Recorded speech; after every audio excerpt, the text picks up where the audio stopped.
Hello everyone, আসসালামু আলাইকুম। চলে আসলাম অনেকদিন পরে আমার নিজের একটা ব্লগ নিয়ে। তো ঈদ মানে আনন্দ, সবাই এখনও ঈদের আনন্দে মেতে উঠেছে। এখনও ঈদের আনন্দ কাটেনি, কারণ ঈদের আনন্দ আসলে 3 দিন থাকেই। তো ঈদের সময় সবাই বাড়িতে চলে যায়, আমিও চলে আসছি আমার শ্বশুরবাড়িতে।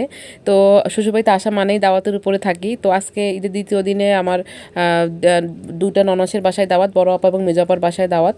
তো আমরা সবাই বেরিয়ে গেলাম। এটা আমার ছোট জার ছেলে, এটা আমার মেয়ে এবং আমার জায়ের মেয়ে।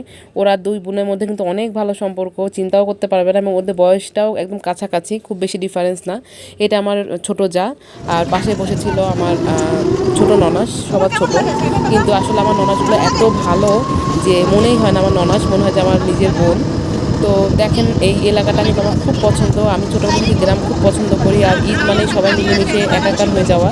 তো ঈদে কিন্তু আসলে একা একা ভালো লাগে না। তো এই জন্য আমি চলে আসি আমার শ্বশুরবাড়িতে ঈদ করার জন্য, যে কোনো একটা ঈদ অবশ্যই এখানে থাকার চেষ্টা করি। তো চলে আসলাম আমার মেজো আপার বাসায়। এই যে আমরা সবাই ভিতরে ঢুকতেছি। এই বাসাটা হয়তো বা আপনারা আগেও একটা ভিডিওতে দেখেছেন। আর বাচ্চা কাচ্চা এক জায়গায় হওয়া মানে তো অন্যরকম আনন্দ। আর আমার মেয়ের কোলে বসে আছে আমার নাতনি হয়, অর্থাৎ আমার মেজো ননাসের মেয়ের ঘরের মেয়ে। সেই মানে আমার নাতনি কিন্তু আমার মেয়ের খুব ভক্ত। তো এরপরে খেতে বসে গেল আমার জামাই।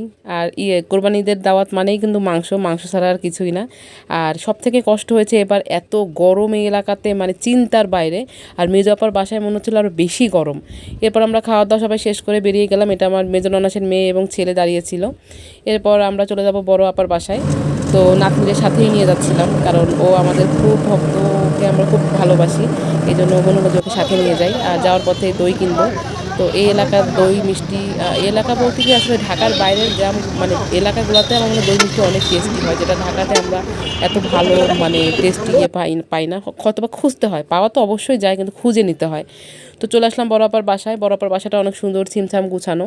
আর এই এলাকাটাই কেন জানি খুব সুন্দর, ছিমছাম, এবং আমার কেন জানি খুব ভালো লাগে।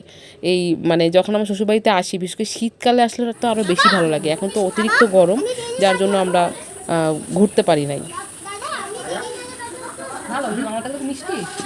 খেয়ে দেখো, খেয়ে দেখো।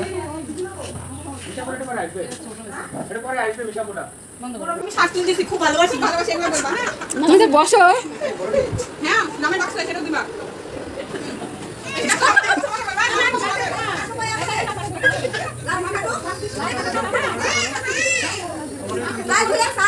ব্যাকে আসে না তো, ক্যামেরা ঘুরে না। ঘুম করো।